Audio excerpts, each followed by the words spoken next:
일본의 거품 경제가 붕괴된 지 30년이 흘렀다. 이후 불황을 맞은 일본은 잃어버린 30년을 보냈다. 1986년부터 1991년 사이 일본의 부동산과 주식은 초호황을 누렸다. 부동산 부자, 주식 부자들이 속출했다. 당시 일본의 주가가 1989년 기준으로 GDP의 150%까지 상승했다. 여러 가지 부작용을 낳은 것도 사실이다. 호황이 계속되자 은행은 담보의 100%까지 자금을 빌려주었고 담보와 대출과 매입이 계속 이어지는 방식으로 위험한 거래가 횡행했다. 그러나 간과해서는 안 되는 사실들이 있다.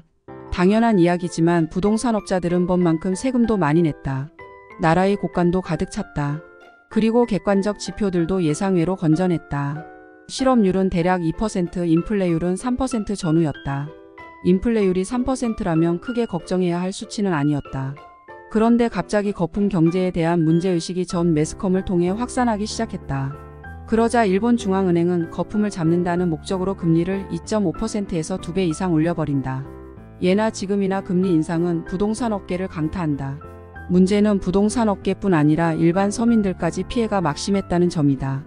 빈대를 잡으려다 초가 삼간 태운 격이었다. 부동산 가격을 잡으려면 무리한 금리 인상이 아니라 이득을 많이 본 사람만 잡는 세금 체계로 고치면 될 일이었다.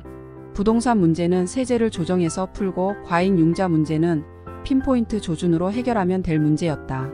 실제로 1990년 지금의 재무성인 대장성은 주택담보대출에 대한 제한을 두는 등 신규 대출을 규제하는 정책을 폈다. 하지만 일본 중앙은행의 금리 인상은 일반 서민들까지 휘말리게 만들어 일본의 잃어버린 30년을 촉발한 주범이라는 점에서 책임을 피하기 어렵다. 물론 지금처럼 인플레 목표가 없던 시절임을 고려하더라도 초엘리트들이 모인 일본 중앙은행에서 왜 그런 섣부른 판단을 했는지 많은 사람이 의문을 제기하고 있다. 과연 일본의 거품은 저절로 터진 것일까? 누군가 터뜨린 것일까? 거품 경제는 붕괴된 것일까? 붕괴시킨 것일까?